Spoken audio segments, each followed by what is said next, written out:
नमस्कार साथियों, आप सभी का अपनी पाठशाला में मैं संजीव कुमार स्वागत करता हूं। आज की इस वीडियो में हम लोग कवर करने वाले हैं बिहार प्राथमिक शिक्षक नियुक्ति परीक्षा 2023 के टेस्ट सीरीज जो कि रुक्मिणी प्रकाशन का आया है, जिसमें पूरे 20 सेट दिए गए हैं। तो उन सभी 20 सेटों को हम लोग वीडियो के माध्यम से कवर कर रहे हैं।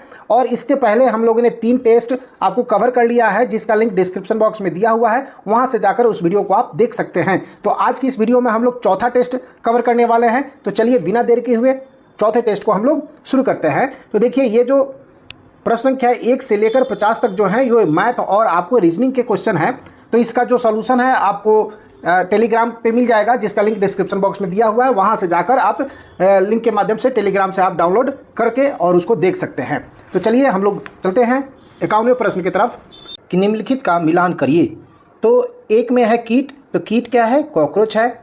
बी पंछी, तो पंछी क्या है? तो पंछी आपको उल्लू है। सरीसृप कछुआ है और स्तनधारी चमगादड़ है। तो इसका आंसर क्या हो जाएगा? आपको हो जाएगा बी, डी और क्या हो जाएगा? ए और सी। तो बी, डी, ए, सी। तो ऑप्शन में देखिए बी, डी, ए, सी। तो ऑप्शन नंबर डी हो जाएगा इसका करेक्ट आंसर। आगे बढ़ेंगे, अगला प्रश्न है नीचे दिए गए विकल्पों में से उस परिवर्तन को पहचानें जिसे उत्क्रमित किया जा सकता है।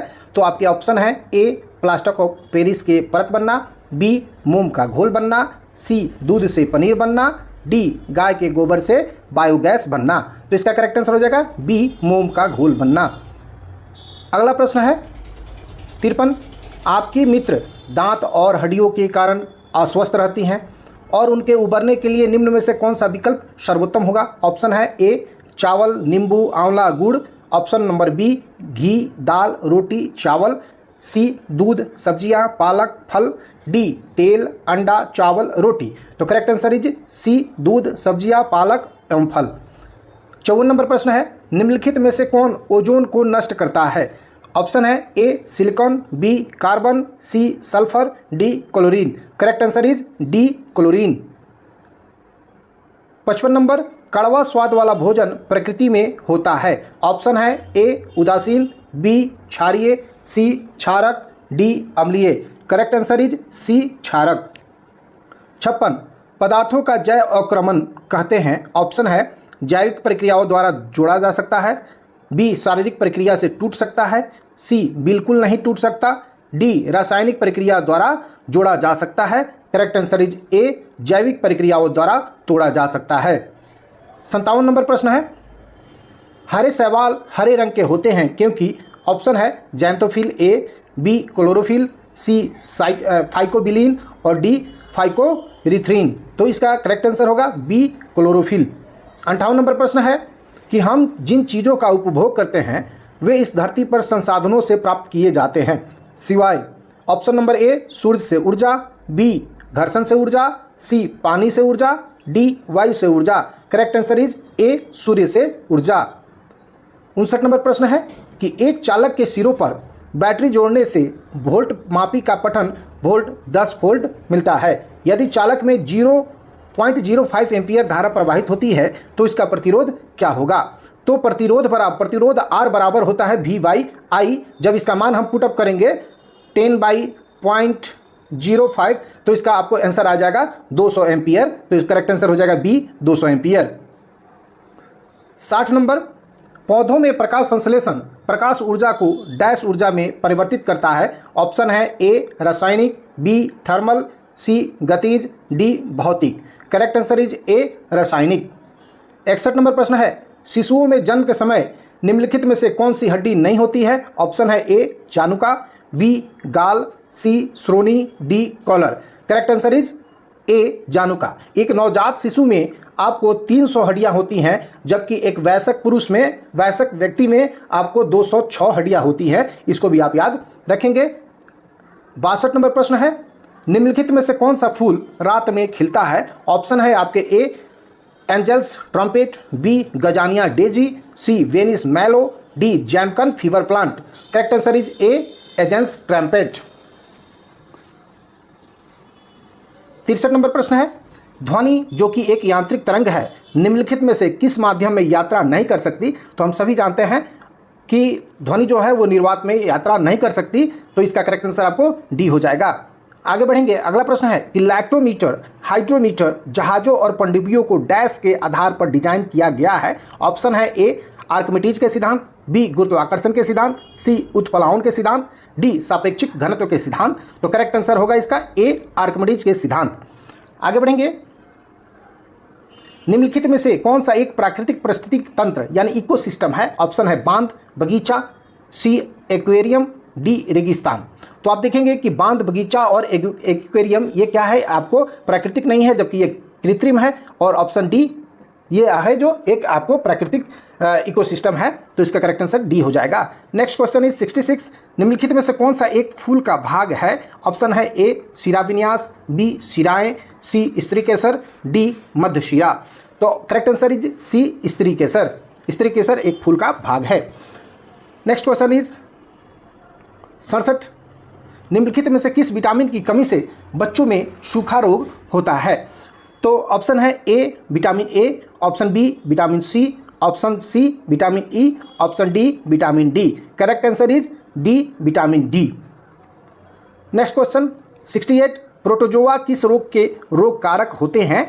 तो ऑप्शन है A polio, B malaria, C यक्ष्मा, डी आर्द्र ज्वर। Correct answer is B malaria.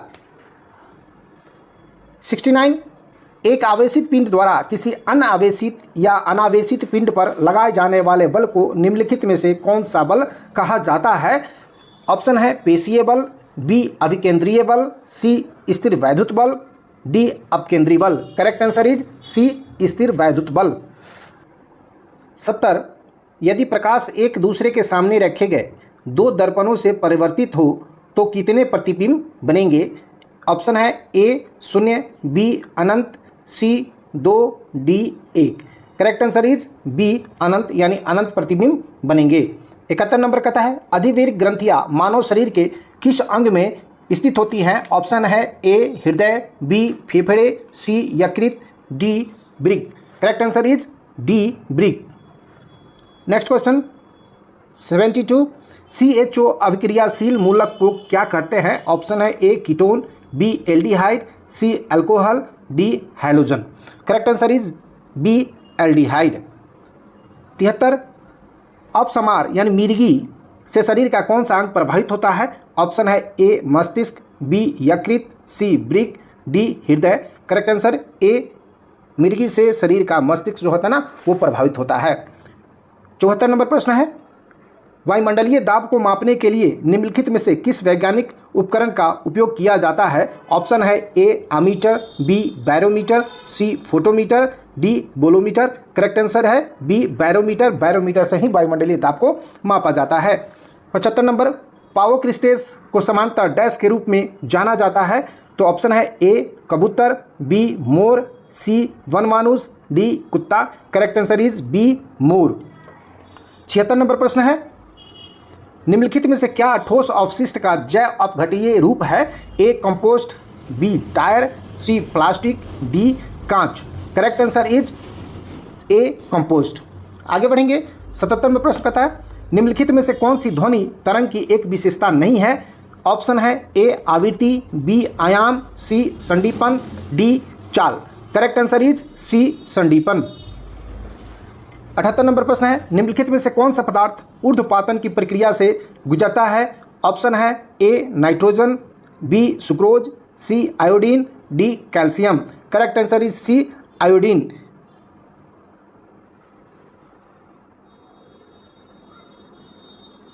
79 ऊर्जा के अंतरण के 10% नियम का प्रतिपादन किसके द्वारा किया गया था। ऑप्शन है ए वाटसन और Crick, B Charles Darwin, C Raymond Lindeman, D Thomas Morgan. Correct answer is C Raymond Lindeman. और इस लिंडमैन के नियम के अनुसार शाकाहारी जंतु उत्पादक की शुद्ध प्राथमिक उत्पादकता का 10% भाग अपने में संचित या स्थिर करता है और जब कोई मांसाहारी जंतु इस शाकाहारी जंतु को खाता है तो वह शाकाहारी की 10% ऊर्जा को संचित करता है। 80 नंबर प्रश्न है कि एथेनॉल डैश के दौरान निर्मित होता है। करेक्ट आंसर है ऑप्शन नंबर ए है मांसपेशियों में ऑक्सी श्वसन क्रिया के दौरान, बी खमीरों में अनॉक्सी श्वसन क्रिया के दौरान, सी खमीरों में ऑक्सी श्वसन की क्रिया के दौरान, डी मांसपेशियों में अनॉक्सी क्रिया के दौरान। करेक्ट आंसर है बी खमीरों में अनॉक्सी श्वसन क्रिया के दौरान एथेनॉल का निर्माण होता है। 81 नंबर प्रश्न है, फ्लोरीन इनमें से किसका अपरूप है? ऑप्शन है A oxygen, B hydrogen, C nitrogen, D carbon. Correct answer is D carbon. 82 casein एक प्रोटीन है जो डैश में पाया जाता है। ऑप्शन है ए सोयाबीन, बी दूध, सी मांस, डी गाजर। करेक्ट आंसर इज बी दूध। केसीन एक प्रोटीन है जो दूध में पाया जाता है। 83 नंबर है, पीतल इनमें से किसका मिश्रण है? ऑप्शन है 70% जस्ता और 30% तांबा। ऑप्शन बी 30% जस्ता और 70% तांबा। ऑप्शन नंबर सी 20% जस्ता और 80% तांबा। ऑप्शन नंबर डी 80% जस्ता और 20% तांबा। करेक्ट आंसर इज बी, जिसमें पीतल में आपको 30% जस्ता होता है और 70% तांबा होता है। तो correct answer is B. 84 number प्रश्न है, निम्नलिखित में से कौन सा जीवाणु फलीदार पादपों की मूल परिविकाओं के निर्माण से संबंधित है? तो ये है आपको राइजोबियम, जो कि फलीदार पादपों की मूल परिविकाओं से के निर्माण से संबंधित है। तो करेक्ट आंसर डी हो जाएगा। आगे बढ़ेंगे। 85 भेड़ की त्वचा की एक पतली परत के साथ ऊन निकालने की प्रक्रिया को क्या कहा जाता है? तो इसको कहा जाता है कर्तन। तो करेक्ट आंसर डी होगा। अगला प्रश्न है कि यदि वस्तु को अनंत और किसी अवतल लेंस के ऑप्टिक सेंटर ओ के बीच रखा जाता है तो अपवर्तक के बाद प्रतिबिंब कैसा बनेगा? तो ये अपवर्तक के बाद हमेशा क्या होगा? आपको छोटा प्रतिबिंब बनेगा। तो करेक्ट आंसर आपको बी हो जाएगा। आगे बढ़ेंगे। अगला प्रश्न है कि सार्वभौमिक सूचकों में 4 से 5 का मान पीएच मान क्या इंगित करता है? तो ये करता है दुर्बल अम्ल। तो करेक्ट आंसर आपको बी हो जाएगा।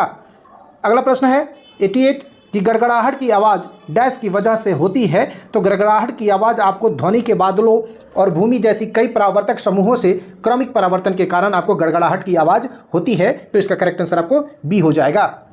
अगला प्रश्न है 89 कि आधुनिक मनुष्य का वैज्ञानिक नाम क्या है? तो होमो सेपियन है। तो करेक्ट आंसर इसका हो जाएगा डी।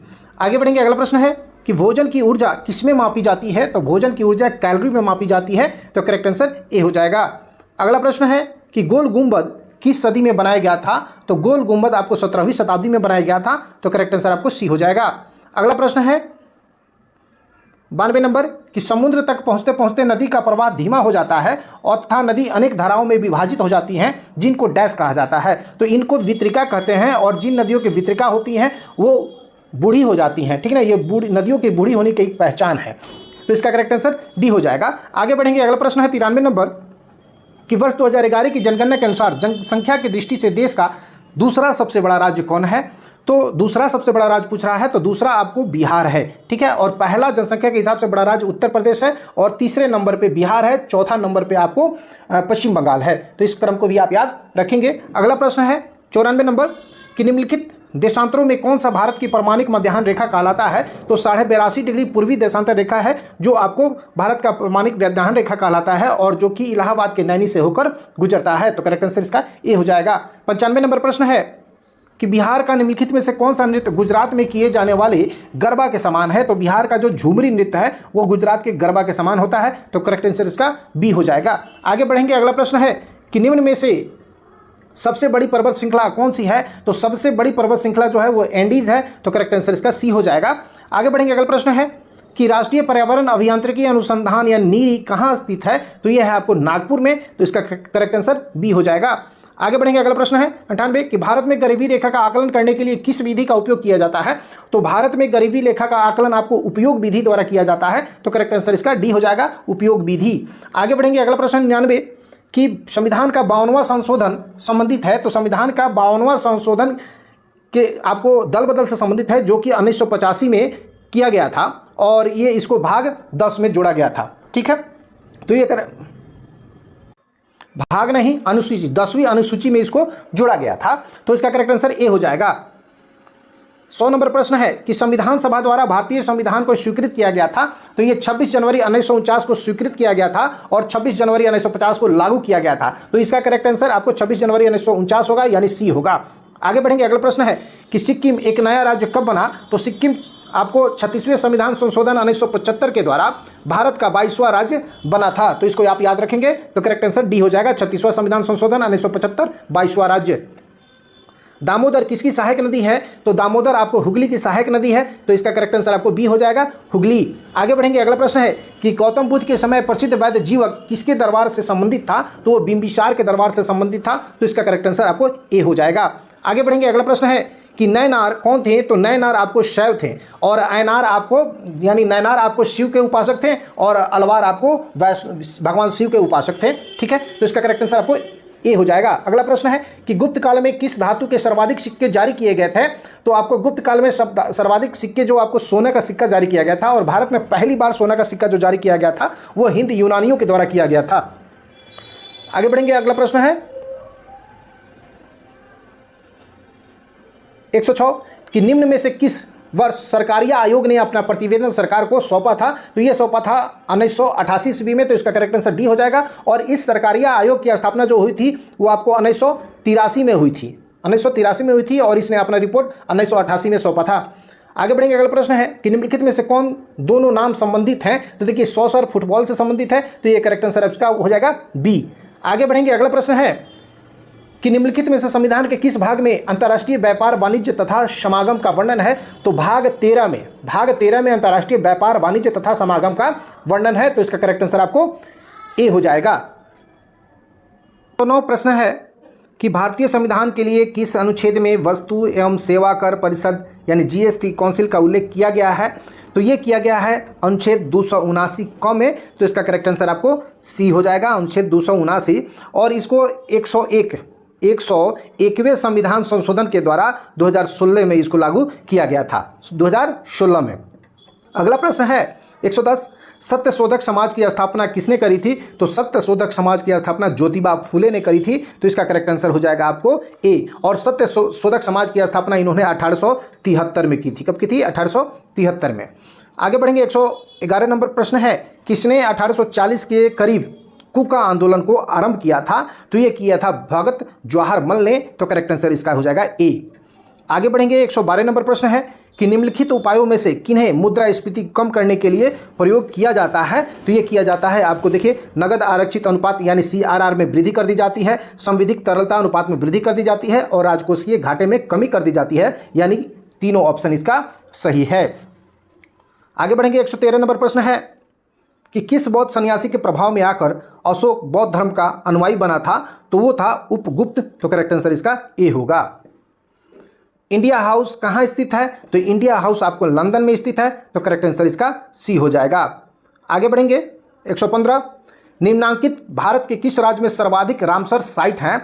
तो सबसे ज़्यादा राम साइट देखिए यहाँ पे आपको ऑप्शन के हिसाब से देखें तो उत्तर प्रदेश में सब सर्वाधिक है, उत्तर प्रदेश में 10, लेकिन तमिलनाडु में अगर पूरे भारत में देखें तो तमिलनाडु एक ऐसा राज्य है जहां सबसे ज़्यादा 14 रामसर साइट है, लेकिन ऑप्शन में तमिलनाडु नहीं होने के कारण उत्तर प्रदेश सबसे अधिक 10 के साथ आगे है। आगे बढ़ेंगे, अगला प्रश्न है कि छाया मंत्रिपरिषद की किसकी प्रशासनिक व्यवस्था की विशेषता है? तो छाया मंत्रिपरिषद ये आपको ब्रिटेन की है, तो इसमें आखिर छाया मंत्रिपरिषद है क्या, इसको हम लोग समझते हैं। तो देखिए जहां विपक्ष के द्वारा एक मंत्रिपरिषद का गठन किया जाता है, यानी हमारे यहाँ देखें तो जो सत्ता पक्ष में होता है उसी के द्वारा मंत्रिपरिषद का गठन होता है, लेकिन यहाँ पे आपको विपक्षी द्वारा भी एक मंत्रिपरिषद का गठन किया जाता है जो सरकार के समानांतर राष्ट्र की समस्या पर छाया मंत्रिपरिषद के माध्यम से अपना पक्ष रखता है, और यह बतलाता है कि यदि वह सत्ता में रहता तो इस विषय पर क्या निर्णय लेता। यही है आपको छाया मंत्रिपरिषद। छाया मतलब डुप्लीकेट मंत्रिपरिषद कह लें, ठीक है। 117 नंबर प्रश्न कहता है एशियाटिक सोसाइटी ऑफ बंगाल के संस्थापक कौन थे? तो ये थे सर विलियम जोन्स, और इसकी स्थापना 1784 में करी गई थी, तो करेक्ट आंसर इसका बी होगा, और डेट भी याद रखेंगे 1784। 118 नंबर प्रश्न कहता है मीरात उल सैयद अखबार को प्रकाशित करवाए थे? तो ये प्रकाशित करवाया था राजा राम मोहन राय ने 1822 में, राजा राम मोहन राय ने 1822 में, और राजा राम मोहन राय को भारतीय समाचार पत्र का जनक भी माना जाता है। 119 नंबर प्रश्न कहता है कि फिनिक्स फॉर्म की स्थापना निम्नलिखित में से किसके द्वारा करी गई थी? तो फिनिक्स फॉर्म की स्थापना महात्मा गांधी द्वारा करी गई थी 1904 में, और उस समय में उन्होंने जॉन रस्किन की एक पुस्तक पढ़ी थी ऑन टू द लास्ट, और इसी के पढ़ने के बाद वो इतना प्रेरित हुए कि 1904 में डरबन में उन्होंने एक सत्याग्रह चलाया, और आपको फिनिक्स फॉर्म की स्थापना 1904 में ही की। तो इसका करेक्ट आंसर क्या हो जाएगा? ए, महात्मा गांधी।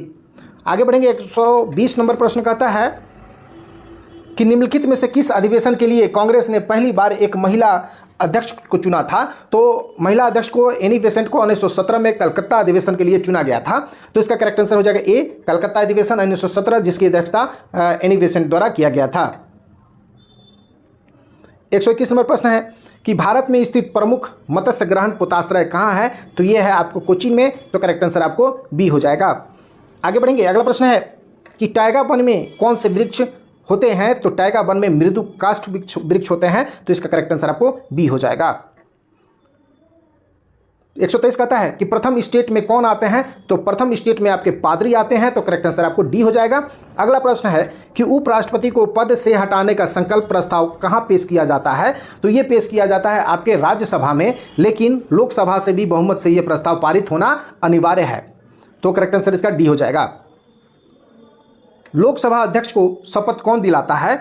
तो लोकसभा अध्यक्ष को देखिए यहाँ पे प्रोटेम स्पीकर, प्रधानमंत्री और राष्ट्रपति। देखिए लोकसभा का जो अध्यक्ष है वो लोकसभा अध्यक्ष के रूप में शपथ नहीं लेता है, वो एज ए लोकसभा के सदस्य के रूप में अपना शपथ ग्रहण करता है और जिसको प्रोटेम स्पीकर शपथ दिलाते हैं, लेकिन लोकसभा अध्यक्ष के रूप में वो शपथ नहीं लेता है। इस चीज़ को याद रखेंगे तो इसका करेक्ट आंसर आपको डी हो जाएगा। आगे बढ़ेंगे। अगला प्रश्न है कि भारत में उच्च न्यायालय की संख्या कितनी है? तो वर्तमान में देखें तो भारत में आपको उच्च न्यायालय की जो संख्या है वो आपको 25 है, और 25वां जो उच्च न्यायालय है वो 2019 में आंध्र प्रदेश के अमरावती में स्थापित किया गया था। तो इसका करेक्ट आंसर डी हो जाएगा।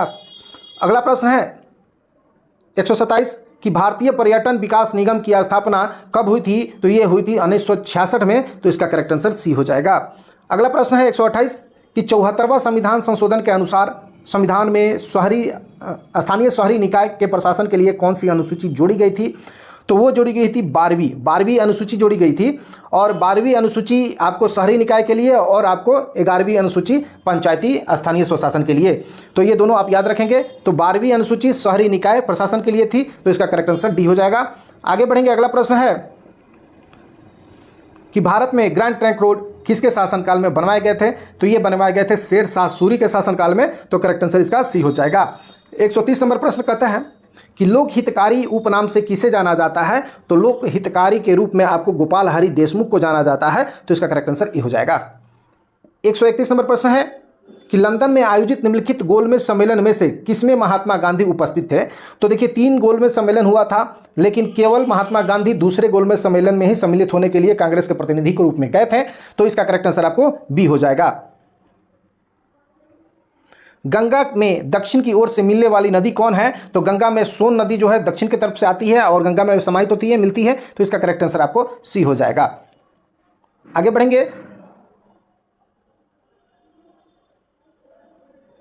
भारत में कुल्लू घाटी निम्नलिखित में से किसकी खेती के लिए प्रसिद्ध है? तो भारत में कुल्लू घाटी जो है वो आपको सेब की खेती के लिए प्रसिद्ध है, और ये कुल्लू घाटी आपको हिमाचल प्रदेश में स्थित है। तो करेक्ट आंसर इसका सी हो जाएगा।